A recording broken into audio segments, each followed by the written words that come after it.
네, 우리가 지난주 말씀에서는 예수님께서 70명의 전도자를 세우시고 또 그들을 보내시는 말씀을 우리가 함께 보았습니다. 그리고 예수님께서 보내셨던 이 전도자들을 통해서 평안이 선포되고 또 평안에 합당한 사람들에게는 그 평안이 그와 그의 가정에 머무는 것을 우리가 보게 됩니다. 여러분, 그 평안이라고 하는 것은 무엇일까요? 히브리어로는 이 평안이라고 하는 것에 해당하는 단어가 바로 샬롬이라고 하는 단어입니다. 이 샬롬이라고 하는 말은 그 어원을 찾아가 보면 그 의미가 온전하다라는 뜻을 지니고 있는 말입니다. 다시 말해서 깨어지기 전에 온전함을 의미하는 것이 바로 이 샬롬이라고 하는 말의 어원인 것입니다. 죄로 인해서 깨어지고 또 왜곡되기 전에 온전한 상태를 가리키는 말이 바로 이 말인 것입니다. 하나님께서 세상을 지으시고 나서 참 좋았다라고 말씀을 하셨는데 바로 하나님께서 세상을 지으시고 나서 좋았다라고 말씀하셨던 처음에 그 온전한 모습이 바로 샬롬의 모습인 것입니다. 70인의 전도자들에게 주셨던 사명은 바로 평강을, 온전한 샬롬을 선포하는 것이었습니다. 그리고 그 선포를 받아들이고 복음을 영접하고 그것을 그들에게 받아들이는 이들에게는 평안이 그곳에 머물 것이다 라고 말씀을 하셨습니다. 여러분, 우리 목장이라고 하는 곳은 어떤 곳일까요? 우리가 연중에 또 이렇게 목장 모임을 가지지 않습니까? 목장이라고 하는 곳은 어떠한 곳일까요? 목장이라고 하는 곳은 바로 복음을 선포하고 그리고 그 복음을 통해서 샬롬을 회복케 하는 곳을 가리키는 말입니다. 70인의 전도자들에게 주셨던 바로 이 평안의 사명을 감당해야 하는 곳이 목장인 것입니다.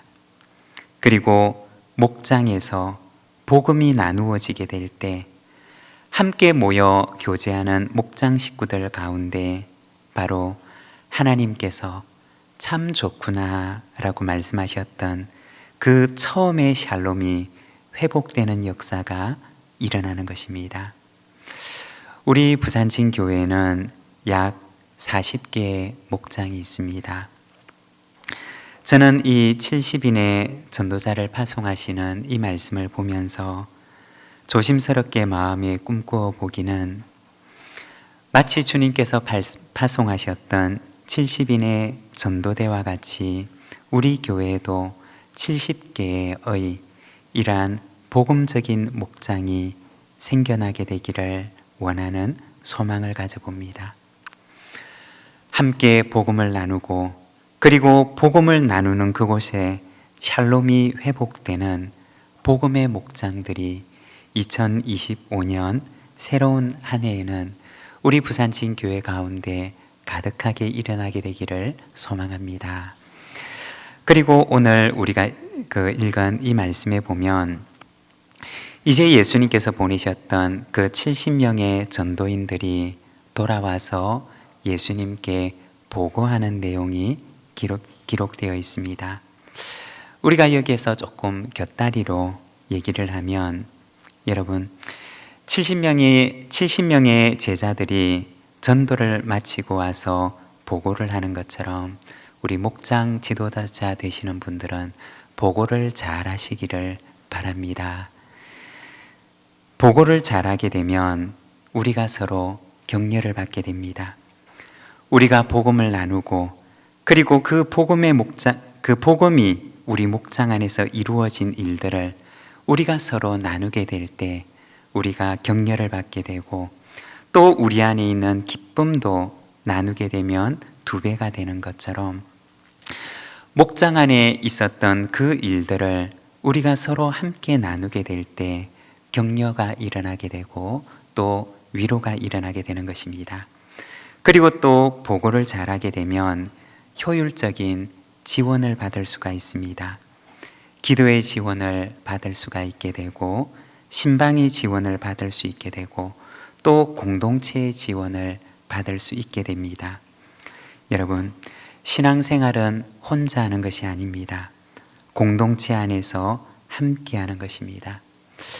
우리는 많은 경우에 신앙생활 나 혼자 열심히 잘하면 되지 라는 생각을 하기도 하지만, 그러나 혼자 하는 신앙생활은 시간이 지나가게 되면 점점 왜소해지고 그리고 불씨가 꺼져가고 점점 이 신앙이 사그라드는 것을 보게 됩니다.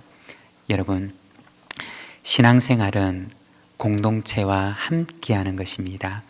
우리 목장 안에 이렇게 좋은 믿음의 가족들이 함께 모여서 서로가 모임을 통해서 우리 신앙의 불꽃을 활활 태우는 그런 아름다운 목장들을 만들어가게 되시기를 바랍니다. 그리고 오늘 말씀에 보면 기뻐하는 제자들의 모습을 보여주는데, 오늘은 3가지의 기쁨에 대해서 우리가 함께 나누고자 합니다. 먼저 첫 번째는 회복의 기쁨입니다. 우리 17절에서 19절까지 말씀을 자막을 보면서 함께 봉독하겠습니다. 70인이 기뻐하며 돌아와 이르되 주여 주의 이름이면 귀신들도 우리에게 항복하더이다. 예수께서 이르시되 사탄이 하늘로부터 번개같이 떨어지는 것을 내가 보았노라. 내가 너희에게 뱀과 정갈을 밟으며 원수의 모든 능력을 제어할 권능을 주었으니 너희를 해칠 자가 결코 없으리라. 아멘. 여기 보면 제자들이 예수님께 와서 보고를 하는데 귀신들이 우리에게 항복하였습니다 라고 보고를 합니다. 그리고 그 말을 듣고서 예수님께서 말씀하시는데 사탄이 하늘로부터 떨어지는 것을 내가 보았다 라고 말씀을 합니다. 우리가 말씀을 한 절 찾아보겠습니다. 이사야서 14장 13절에서 15절입니다. 우리 자막에도 나와 있는데 우리 같이 한번 읽어보겠습니다. 내가 내 마음에 이르기를 내가 하늘에 올라 하나님의 뭇별 위에 내 자리를 높이리라. 내가 북극 지폐의 산 위에 앉으리라. 가장 높은 구름에 올라가 지극히 높은 이와 같아지리라 하는도다. 그러나 이제 내가 스올 곧 구덩이 맨 밑에 떨어짐을 당하리로다. 아멘.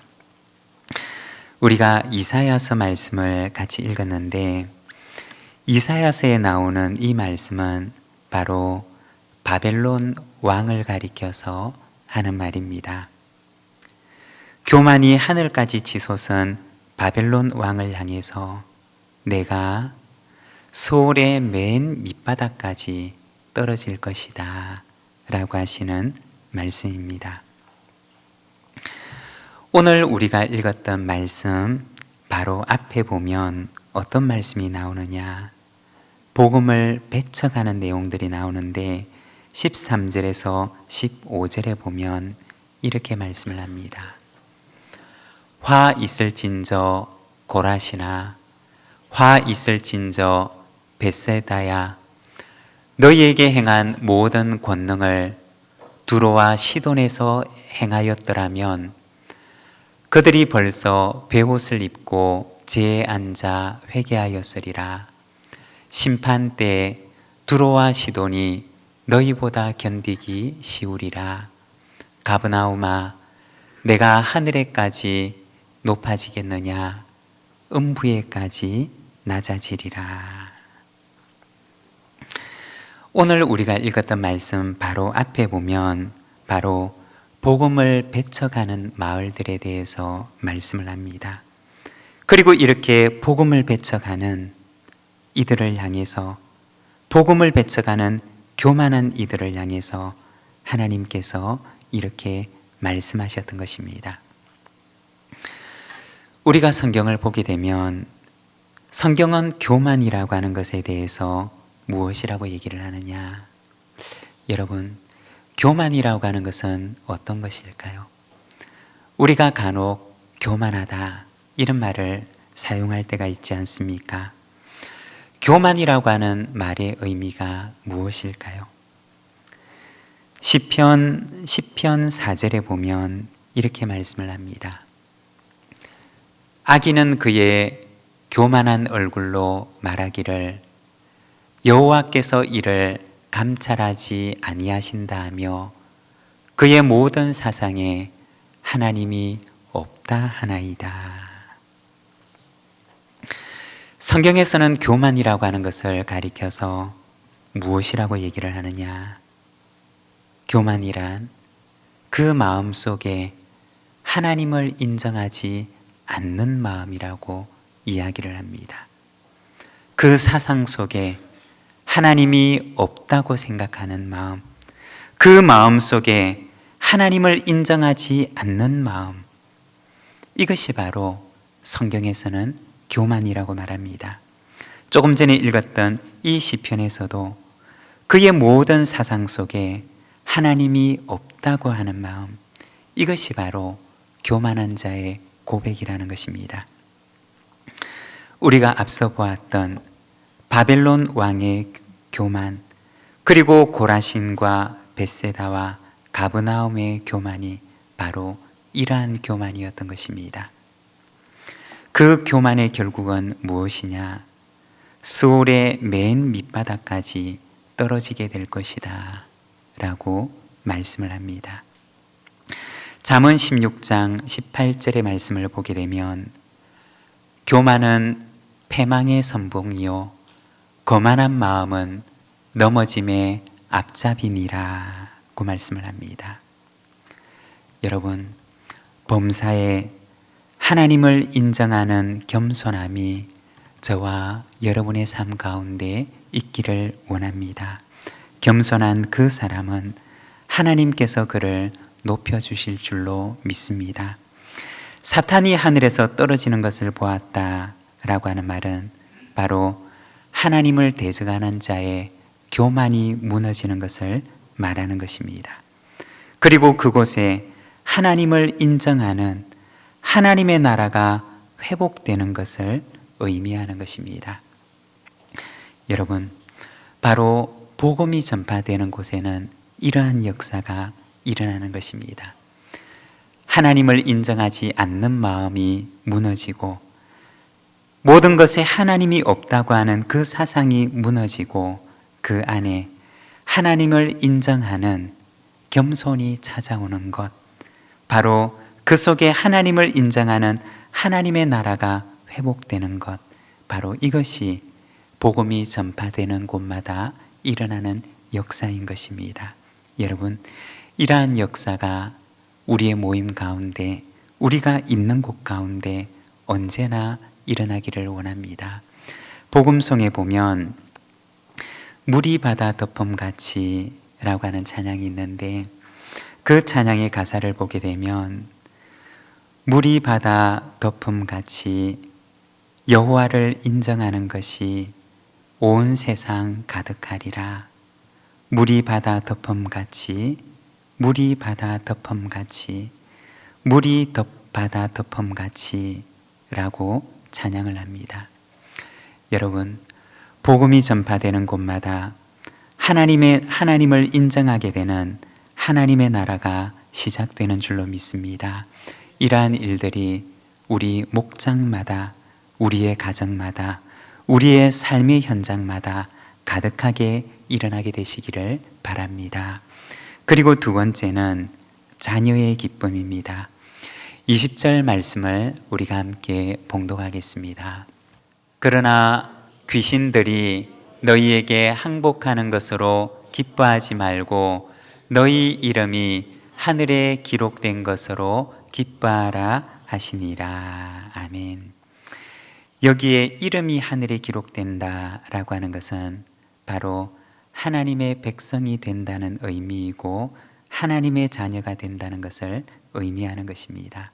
즉 하나님 나라 백성의 명부에 그리고 하나님의 자녀들의 명부에 우리의 이름이 적혀지는 것을 말하는 것입니다.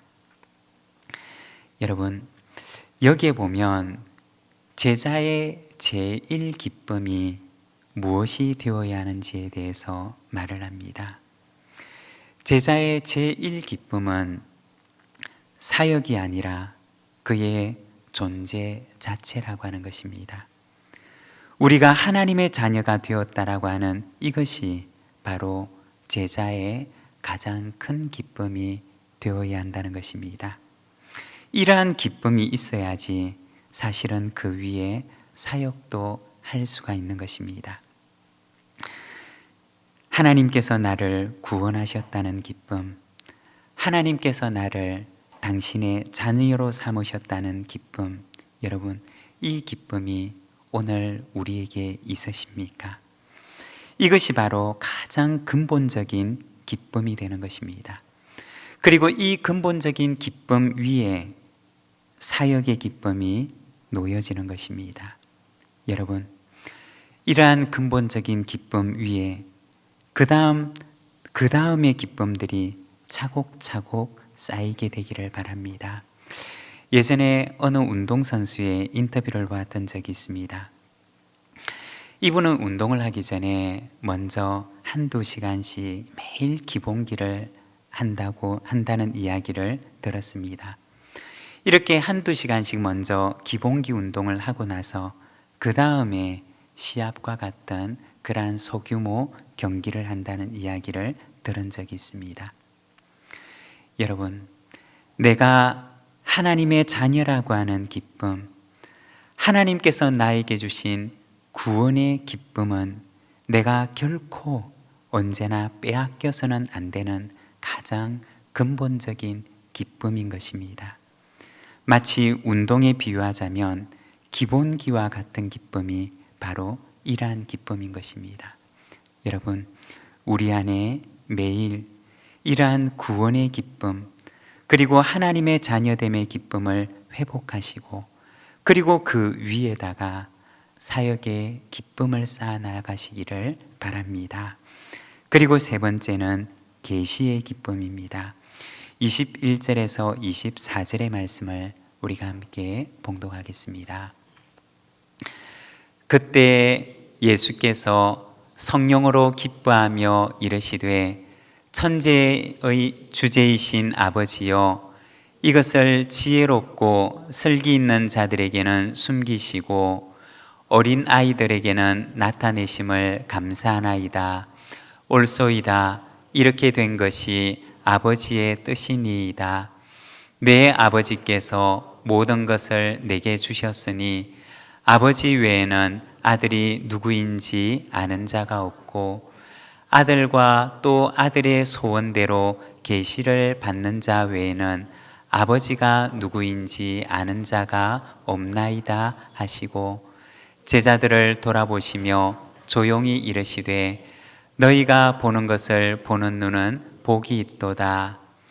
내가 너희에게 말하노니 많은 선지자와 임금이 너희가 보는 바를 보고자 하였으되 보지 못하였으며 너희가 듣는 바를 듣고자 하였으되 듣지 못하였느니라. 아멘. 여기 보면 슬기 있는 자들에게는 숨기시고 어린아이들에게는 나타내심을 감사하나이다 라고 기도를 하십니다. 스스로 지혜가 있다고 자부하던 서기관들과 제사장들과 같은 사람들에게는 마치 깨닫지 못하는 비밀처럼 되어 있던 것이 예수님의 제자들과 같이 세상적으로 볼 때는 학식도 없는 무지한 자들에게는 하나님의 진리를 깨닫게 하심을 감사하는 기도입니다. 여러분, 하나님을 아는 믿음의 눈이 열리는 것은 오직 성령님께서 우리의 마음 가운데 빛을 비추어 주실 때만 가능한 일입니다. 어떤 이는 이것을 가리켜서 성령의 조명이라고 이야기를 하였습니다. 성령님께서 그 사람의 마음 가운데 빛을 비추어 주실 때 바로 우리의 마음 속에 하나님을 아는 깨달음이 찾아오는 것입니다. 저도 지난날을 돌아보게 되면 아무리 믿으려고 해도 믿어지지가 않던 때가 있었습니다. 이성적으로는 분명히 복음을 알겠고 예수님을 알겠고 하나님을 알겠는데, 그런데 이것이 마음속까지 내려와서 믿어지지가 않던 시절이 있었습니다. 그런데 어느 날 성령님께서 저의 마음 가운데 빛을 비추어 주셨는데, 그런데 믿어지지 않던 그것이 어느 날 갑자기 저의 마음속에 믿어지는 일이 일어났던 그러한 기억을 가지고 있습니다. 성령님께서는 오늘도 교회 가운데 역사를 하십니다. 오늘도 우리들 가운데 역사를 하십니다. 그리고 하나님을 아는 빛을 오늘도 어두운 우리의 마음 가운데 비추어 주기를 원하고 계십니다. 여러분, 이러한 빛이 오늘도 우리의 마음속에 빛이어서 하나님을 알고 예수님을 알며 그분과 신실한 관계를 맺어나가는 기쁨이 있는 저와 여러분의 삶이 되시기를 바랍니다.